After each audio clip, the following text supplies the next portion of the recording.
Welcome to the Ombudsman program. My name is Chip Wilkins, subbing tonight for the incomparable Diane Wellborn. I too am an ombudsman. I work for the long-term care ombudsman. We represent the interest of individuals who reside in nursing homes, assisted living facilities, and really throughout the county in homes as well that receive long-term care services. But today is a special day as we are taping. This is Veterans Day. So to all our veterans, we say thank you for your service. And I am honored and pleased to have a guest tonight, Hanelly Estrella, who is a veteran and is with our Ombudsman Office as a veteran ombudsman transition coordinator. It's a mouthful, I know. We will make sure you know what that is before the evening's up. But let's introduce you to Hanelly. Hanelly, tell the folks a little bit about your background. Where did you serve and what did you do and when did you discharge? Hello, everyone. My name is Hanelly Estrella, and I served in the U.S. Army from 2001 to 2006. I served mostly in South America and then in Guantanamo Bay. It was a great experience. It gave me a lot of guidance and structure, and it allowed me to travel and meet a lot of people that I would otherwise never have met. So I am very proud of my service. And when you say Guantanamo Bay, that's Cuba? Yes, sir. My MOS was military intelligence, specifically interrogator. Whoa. I'm glad I'm asking the questions tonight then and not you. Well, if you could, Hanelly, tell the viewers a little bit about what the Long-Term Care Ombudsman program does. Well, it basically advocates for the rights of individuals in long-term care facilities and home health care environment or settings. And you are part of that program as a veteran transition coordinator, and we'll talk about that as we go on. But in terms of the Ombudsman's Office for Long-Term Care, who do you serve? Well, basically anyone in the long-term care facility setting, anyone in assisted living, and anyone receiving home health care, we cater to them. What are the types of issues that people typically call about at the Ombudsman's Office? The majority of complaints that we get or we receive are from residents' rights issues. A lot of times, oftentimes, they need our assistance navigating the long-term care systems and assistance in selecting long-term care facilities that better or best meet their needs. Got it. Well, I know that you focus on veterans and veterans in the long-term care setting. Tell us, who is a veteran? Well, under federal law, a veteran is any person who has served honorably on active duty in the armed forces. That's all the branches. Is there a difference between veterans who served in conflict versus those who served in peacetime? No, any individual that has completed a service in any branch of the armed forces classifies as a veteran, as long as they do not have a dishonorable discharge. Well, I know from my own personal experience with friends and relatives that we've had veterans who were injured or sick, and they go through this big Veterans Health Network. Could you explain a little bit about how the Veterans Health Network is set up? Yes, definitely. The VA health system or healthcare system is the largest integrated healthcare system in America.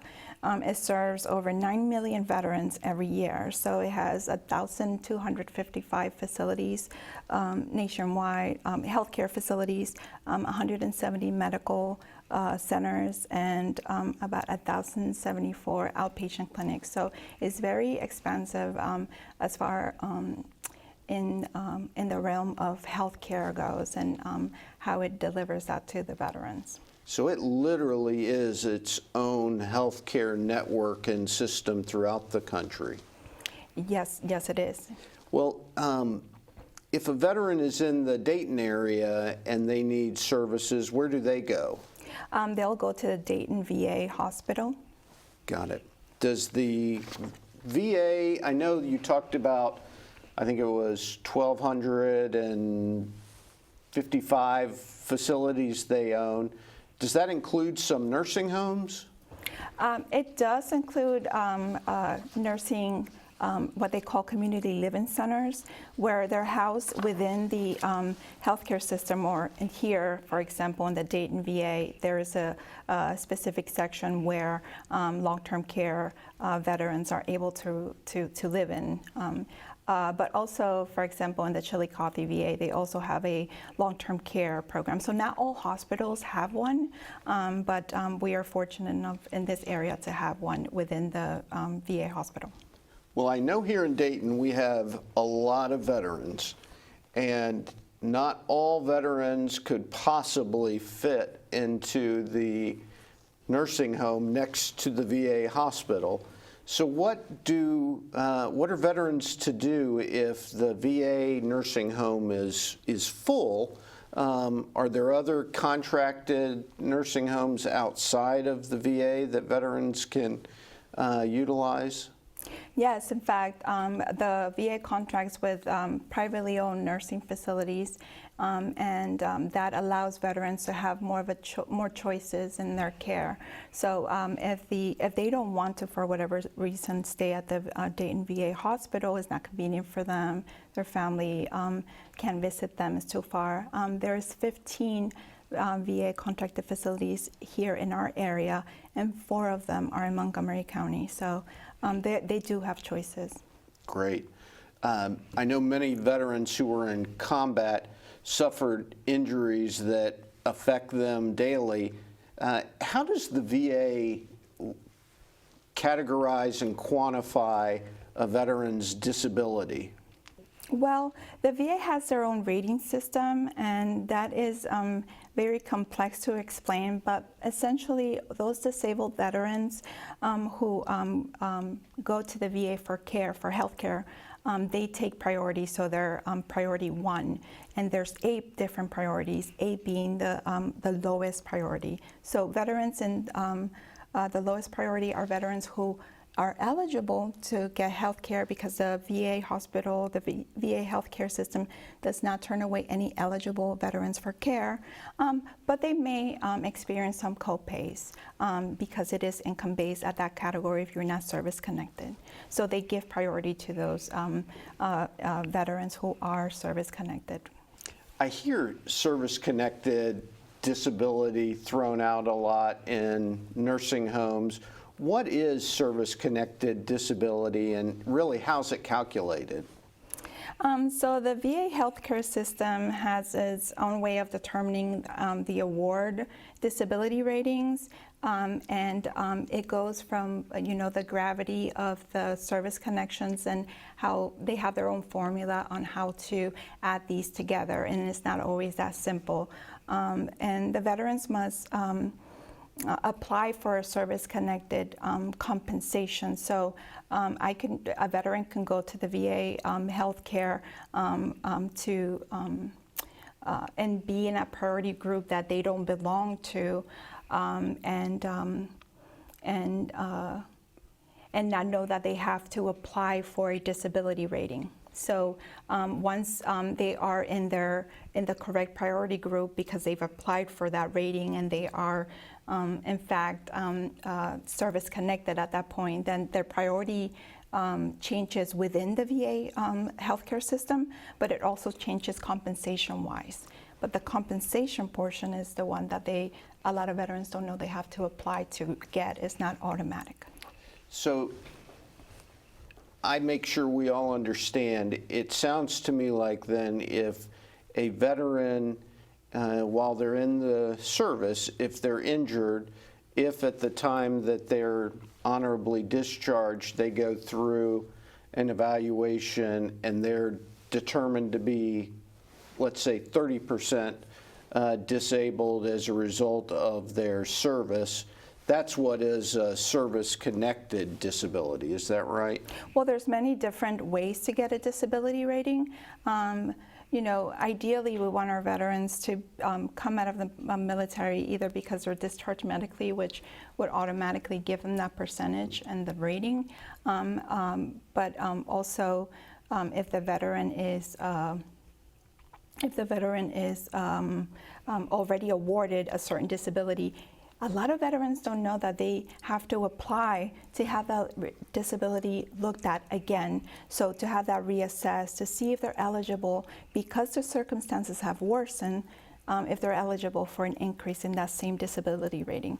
So you can get it upon exiting the military, but also if you get it afterwards and you're trying to apply your service connection, you have to apply for it. It's not something that just because I go to the VA hospital, they know that I am entitled for a service connection. Well, this is the Ombudsman program, and as you know, we are a call-in show, and we happen to have our first call of the night on line one. Caller, welcome, and please, what's your question? Thank you for devoting yourself to this subject. I'm very grateful. I've served as a veteran, and I've already learned a lot from Great. what you said tonight. I've been in and out of a couple of privately owned facilities. I do have physical disabilities because of combat injury, but my primary concern is actually psychological. I don't know actually whether my problem is PTSD or something else, but I've not been able to get help for that psychological disability, and I know that there are facilities to which I can be directed. I don't even know if I have the right to be treated in that area, but any information you can give me, I'll be grateful. All right, thank you. And Hanelly, it sounds like we have a veteran, as many veterans who have served and seen some of the most horrific events that can occur in anyone's life. They do oftentimes have post-traumatic stress disorder and a lot of psychological conditions that go along with having to serve in combat and conflict.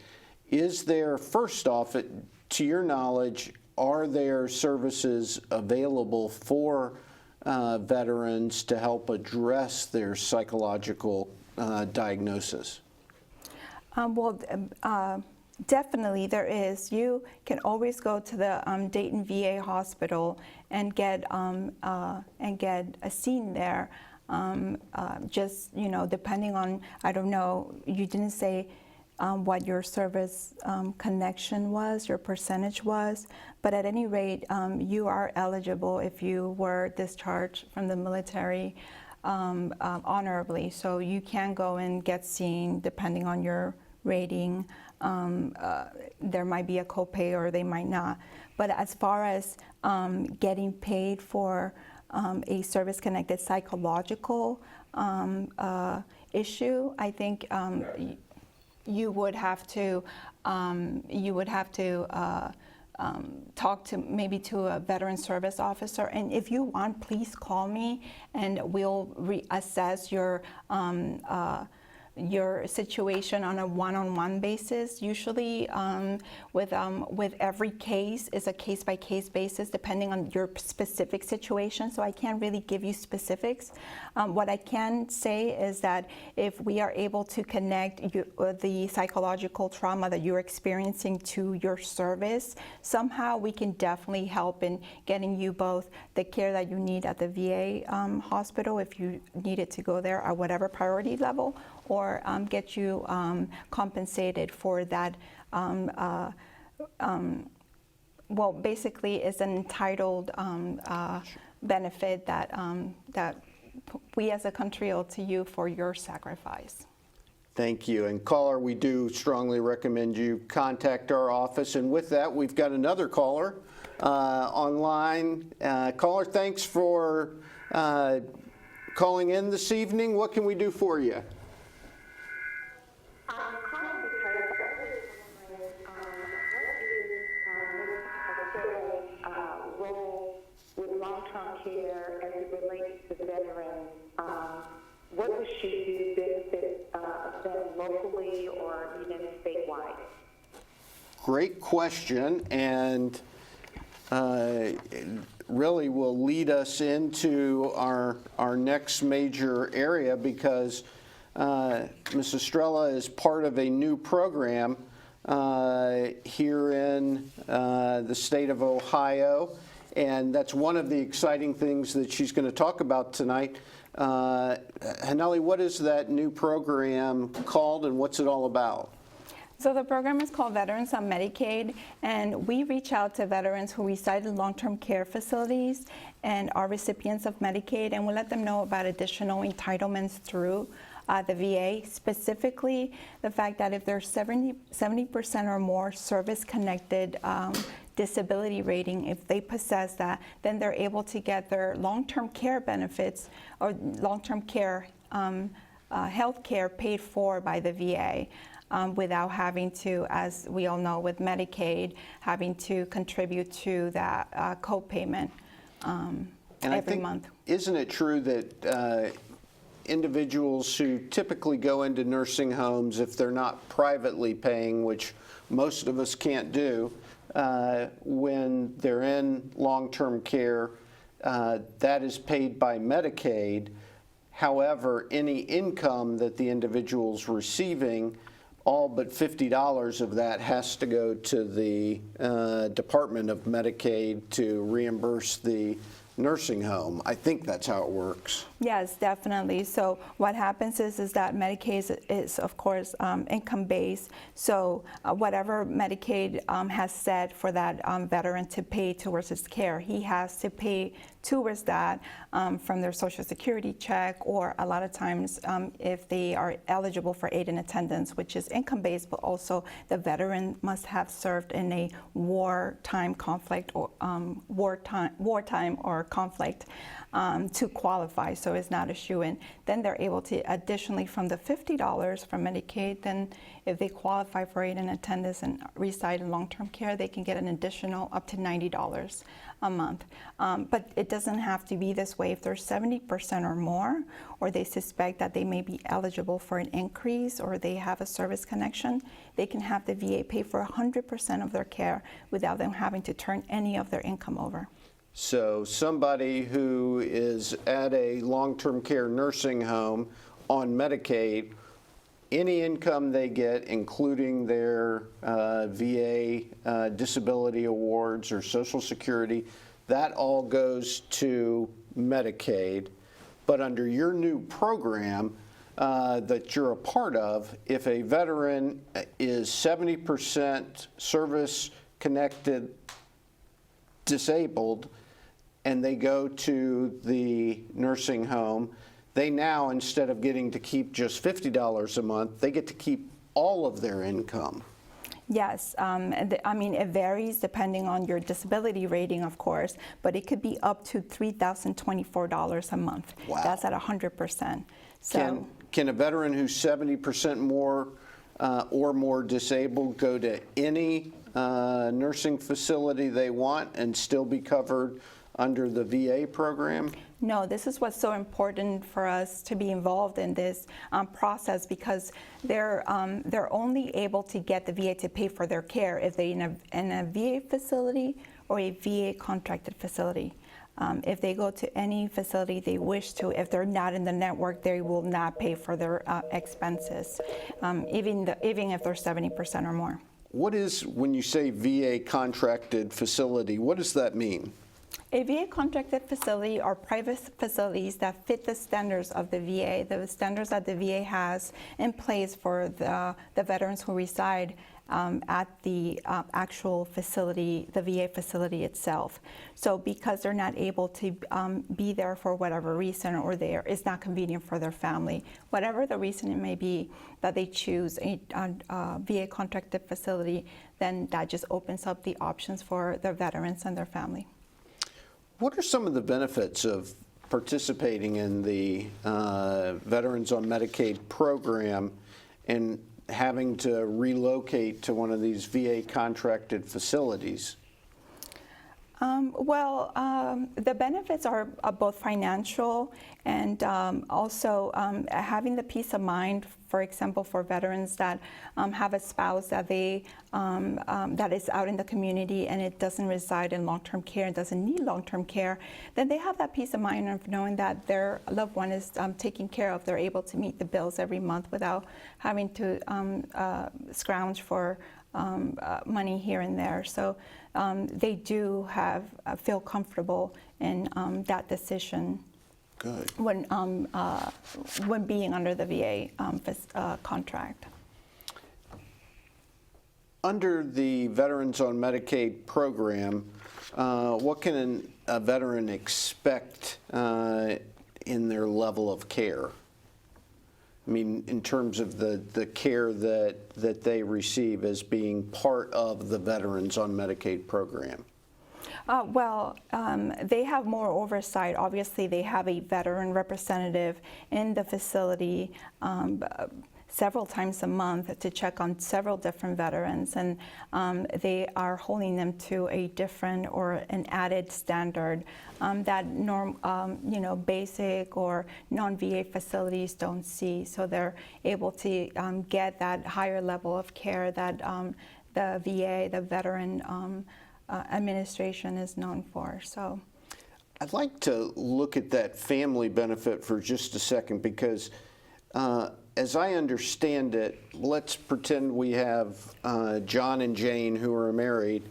If John goes into a nursing home, Jane is still living out in the community.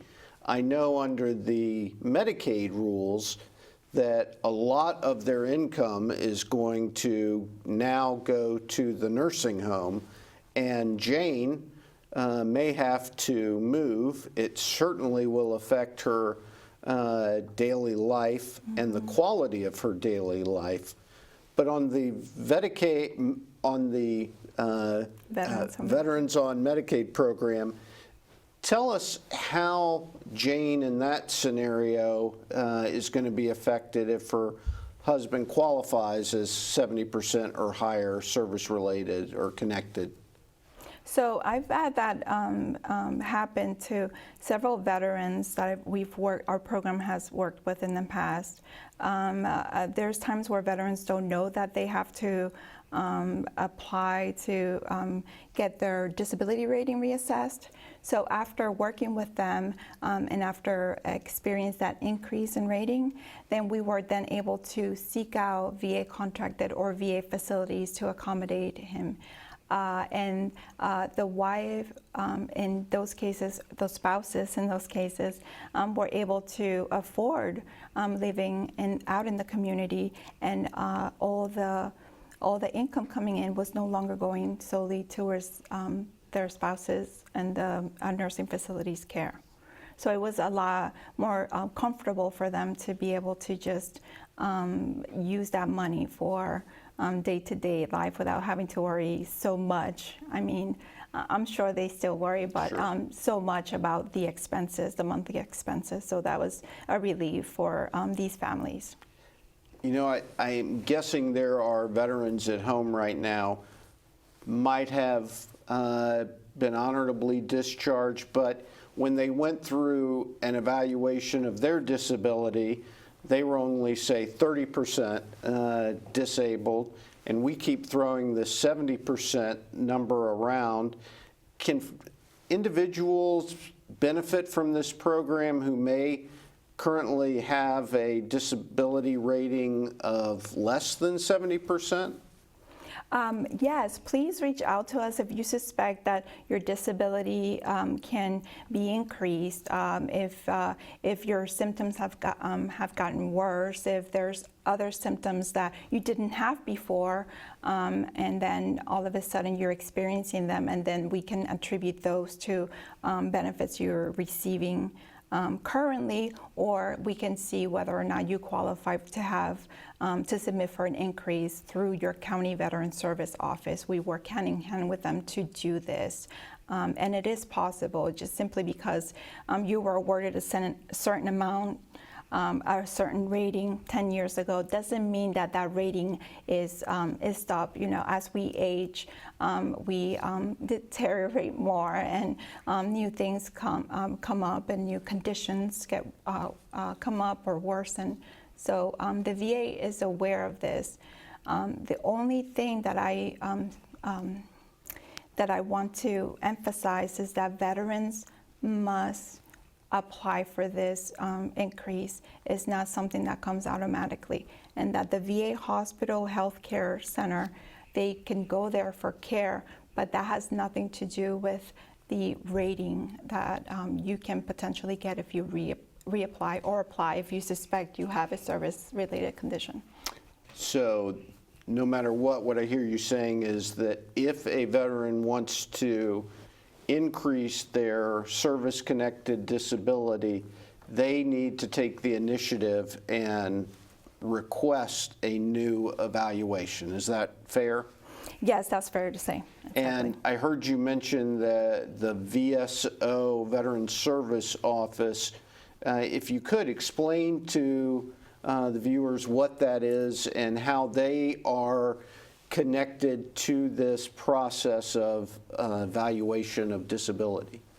Well, I advise that any veteran get to know their county veteran service officer. If you are not service connected at all, even then, I urge you to contact your veteran service officer or office to answer any questions regarding any type of compensation with the VA. I'm going to hold you right there. We'll come back to that because that's a good sticking point, or point of reference for me at least. We've got another caller. Oh, wow.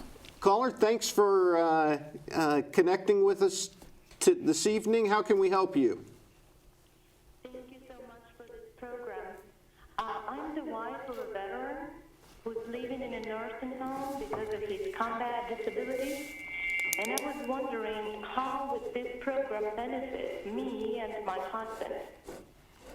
Do you, by any chance, know what your husband's service-connected disability is? The percentage at all? Oh, I'm not sure. It is something I really think that we can help you immensely on, because whatever the disability rating is, I know that Hanelly can work with you. How would you help someone like this, Hanelly? Well, yes, it's very important to know what disability rating your husband currently has. And are you guys both? I think they're gone. Okay. Of course, if you guys are both in the nursing facility, I'm not sure if she's also in long-term care. If you're both in the nursing facility setting, of course, this only benefits the veteran. So if the veteran, so call me and we'll find out, we'll see where the veteran's at as far as his disability rating. If he's under that 70% threshold, that doesn't mean that he doesn't qualify.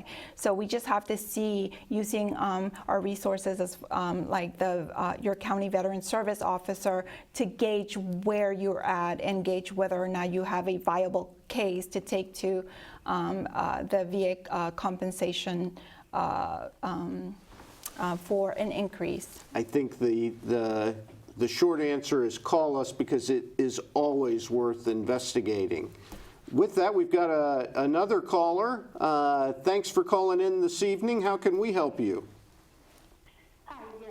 I'm a veteran, and I was wondering, are you seeing more women veterans seeking services for compensation, and not only that, for the long-term care, and how is that care being held for women veterans?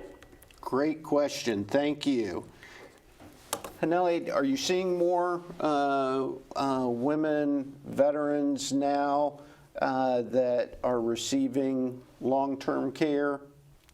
Unfortunately, there's a lot more male veterans that we're seeing, specifically from the Vietnam era, some Korean, and as far as more female veterans, and that doesn't mean they're not out there, but so far I've worked with only a few versus the increased number of male veterans that I've worked with. So I think that's maybe just a small sample of what it actually was in this time periods that we're looking at, especially with long-term care, of who our actual, the people that serve the population was. So. Right. To answer your question, not very many, but we do see female veterans as well in long-term care. I would imagine that as the next generations enter long-term care, that number of female veterans will continue to increase. It's almost as society has evolved. We are seeing the great service provided by women in the military, and I can't imagine that doing anything but continuing to grow. Yes, definitely. Well, let's go back. We were talking about the VSOs, and I'd like to present a scenario to you, and because this might be something that happens quite a bit. Mm-hmm. I knew an individual that had served in Vietnam, was actually in Vietnam for several years, came back, was honorably discharged, developed really significant diabetes, mm-hmm. and has now, unfortunately, gone through just a tremendous battle with the diabetes, to the point that there have been some loss of limbs. And when he came out of the military, he had a small percentage disability rating. I mean, his percentage was somewhere around the 20% range. If that veteran were in a nursing home now and wanted to know if this new program could benefit him, what would you do? How would you help that veteran? Well, we definitely want to assess the veteran's current medical conditions. So you mentioned diabetes. Diabetes, too, is one of the presumptives for Agent Orange. So exposure, long-term exposure for that pesticide causes, or we've known that it caused diabetes too, and certain individuals, not all. Another symptom might be Parkinson, and he might not think to relate that Parkinson's to his time in Vietnam, but it is a presumptive and something that he can definitely claim for, and as long as he is able to prove that he was in country and he served in Vietnam, he will definitely get that percentage rating or an increase to the rating that he already has. So he was at 20. If he went and were reevaluated now some 30 years, 40 years later, that would likely be a significant increase in his disability percentage. Is that true? Yes, definitely. And not only that, there might be other conditions that he's suffering that might be looked at more thoroughly, and might render an increase as well, to include the one that the rating he already possesses. However, it got worse over the years, and then whatever additional conditions might be present. Parkinson's heart condition is another one, certain type of cancer. So it all depends on where he's at and how worse and what other conditions we can relate back to that exposure. Well, let's say that this person, I'm going to call him Joe, because I said John earlier and Jane, I like J's tonight, so let's go with Joe. If Joe is sitting in a nursing home and wants to be evaluated and wants to see if he can get to 70% or higher of a service-connected disability, who does Joe go through to get that done? Because I know you said the veteran has to initiate it. How can the veteran do that? Well, we would love to help any veteran in this process. A lot of times veterans and their families, especially my Vietnam veterans, they come from a time where they didn't have that much support, and they think, oh, maybe, it's not going to work out, or, what's the point? And there is a lot of paperwork involved. So a lot of times my veterans and their families, they lose kind of track of the ultimate goal, and they say, well, what's the point? So what we want to focus on is stay focused on the final goal, which is to increase that disability or see if that service connection is possible, and then we achieve that by just sitting down, assessing, because it's a case-by-case scenario. Not every veteran has the same conditions that we can relate to their service. So I can't really give you a general answer for that. It has to be something that you call the office, and most all facilities have the number to the Ombudsman's office. It's that same local Ombudsman number.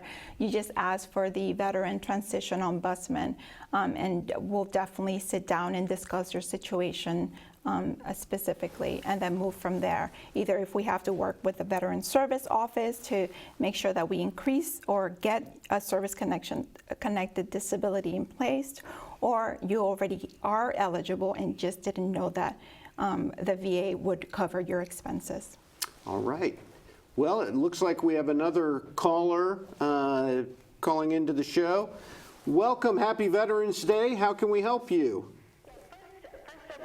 Your guests and all the veterans that are listening to the show. I want to thank them for their service, and I appreciate the Ombudsman's Office with all the shows that they do and all the information they share for the community. I actually have a couple questions. The first question I have is if I would become aware of someone that may be good for the program, should they contact the nursing home social worker, or should they call your office? That's one question. And the other question I have is, does your office handle complaints from veterans who don't qualify for this program, but they have general issues at the nursing home that they're staying in? Caller, thank you. Those are outstanding questions, and I too echo your thanks to Hanelly and all the veterans who served.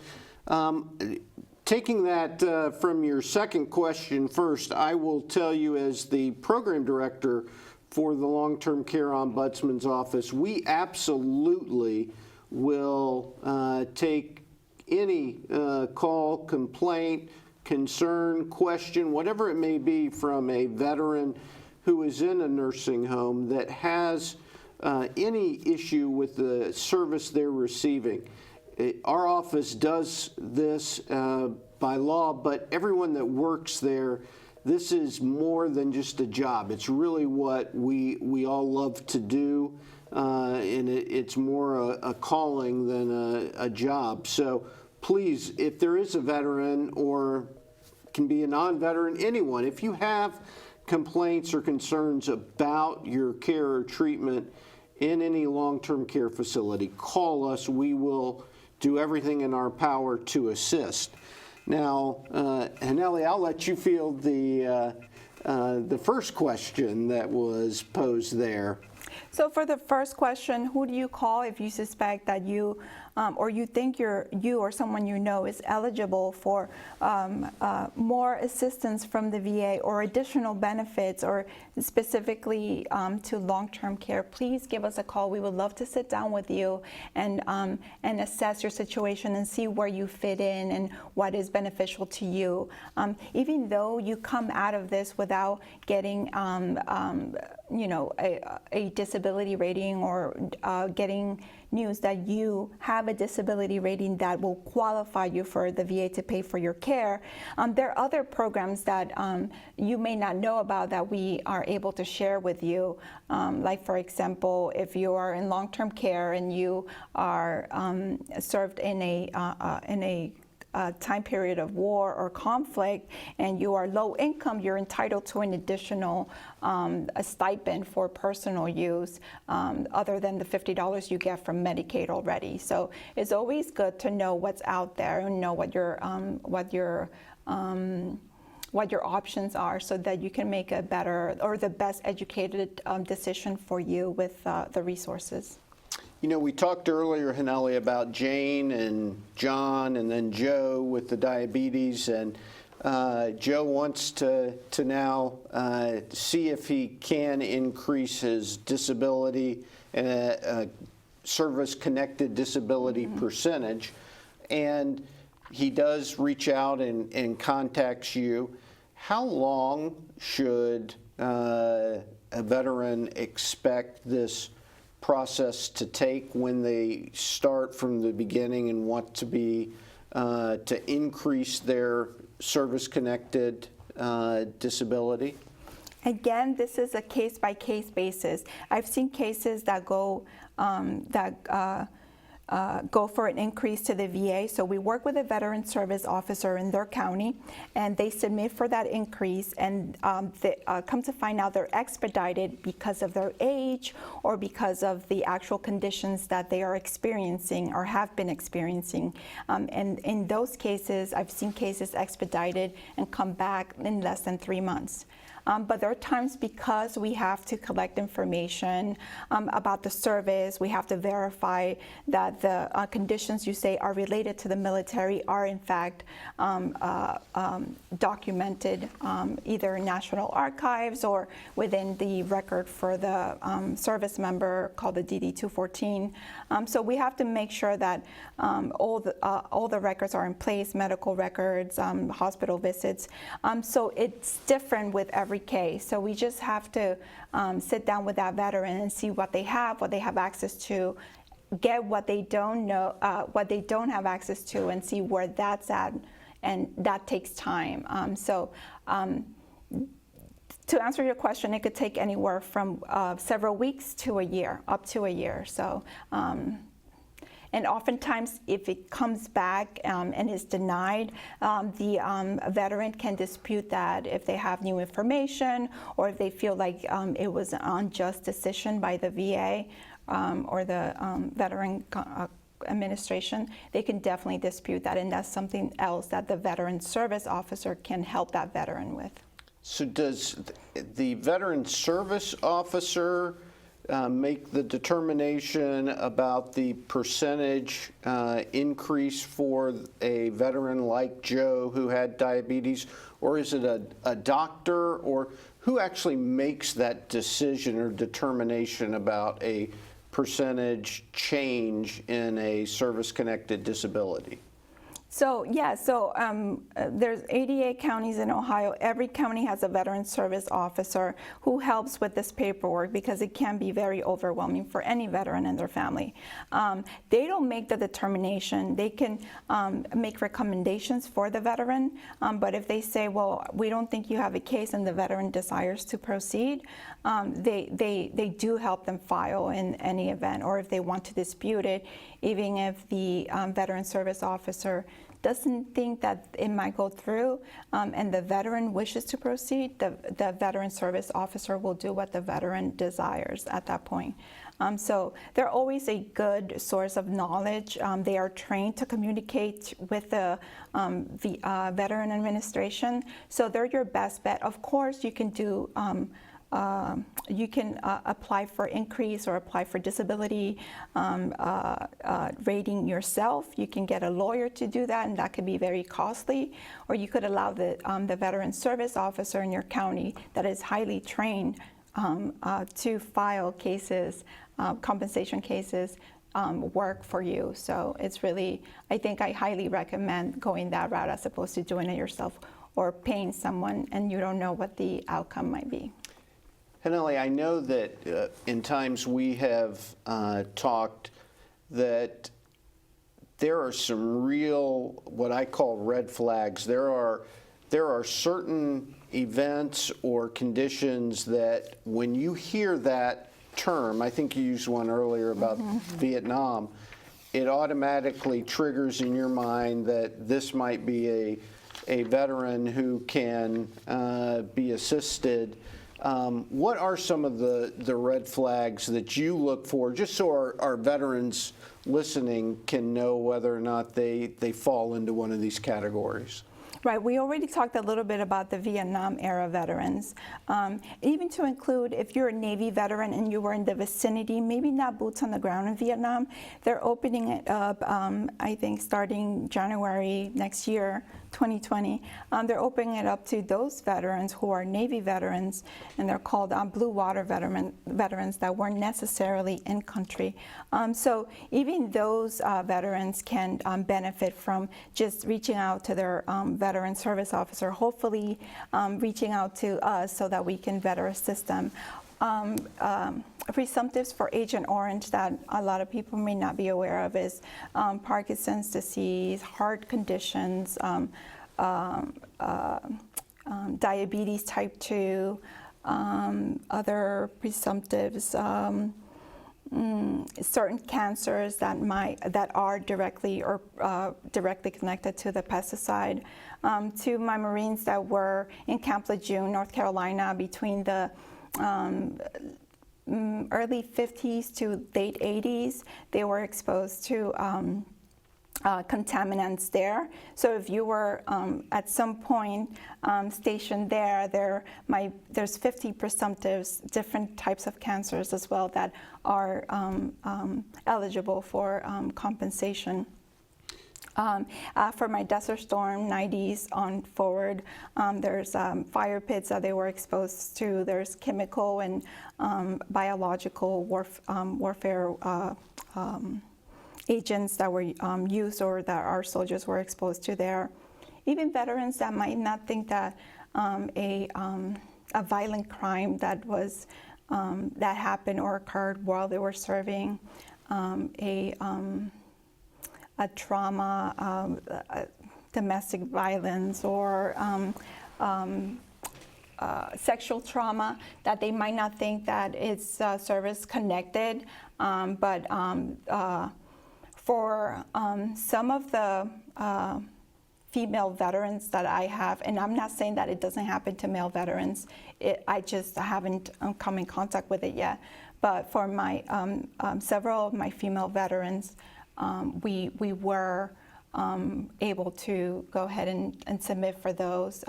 They are hard to prove, and they're hard to prove in the civilian world too, but it's very important for them to voice their experiences and see what is available out there to compensate for that trauma. So, you know, this is, the program sounds fantastic. It to me, takes a lot of what we say about standing behind our veterans and actually putting our money where our mouth is, so to speak, and doing that.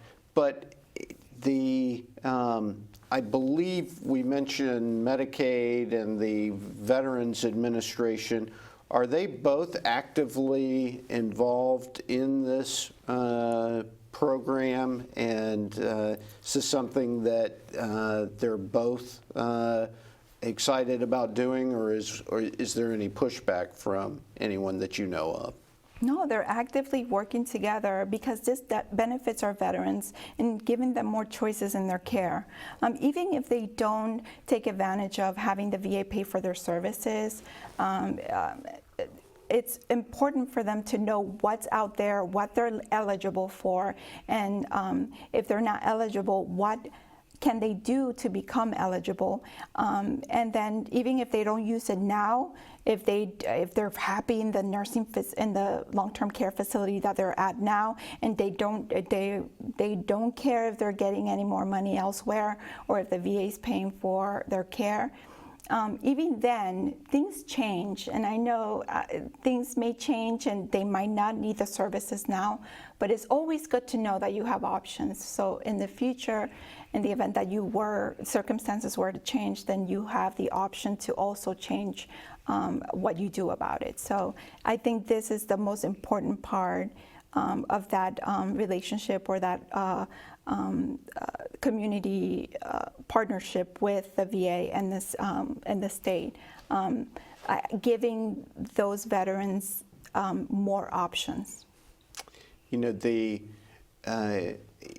as excited as you are about the program, and anyone who hears about it really is excited, I don't want to give the impression that this is something that you're saying that veterans in nursing homes who may qualify, they have to do it. In fact, are there scenarios that you've encountered where a veteran may be 70% or more service-connected, disabled, but chooses not to partake in this program? Yes, there are. I could name a lot of examples about when those instances happen. Just to name one, we had a veteran who was already eligible. He didn't know necessarily that the VA would pay for his care should he be in a VA nursing facility. He was not in a VA nursing facility at that moment. In fact, he's still not in a VA nursing facility because he resides in the same room with his spouse, in the same nursing facility, very close to his family, in a very comfortable area. He likes the facility he's at. He is grateful that we told him about his options should he ever need them, but he declined the program, and that is completely fine. This program may not be for everyone, but the point for the program is to make sure that all our veterans know what their options are in their care. Great, and it sounds like that is one of the primary goals that you're seeking to achieve is let the veterans know of their options. Yes, sir. Good. Now, I understand that earlier you mentioned a term that I wanted to come back to, aid in attendance. Can you explain just real quick what that is? Because I do think that might help some veterans even now if they don't qualify for this program. So aid in attendance is the ability to, is based on income.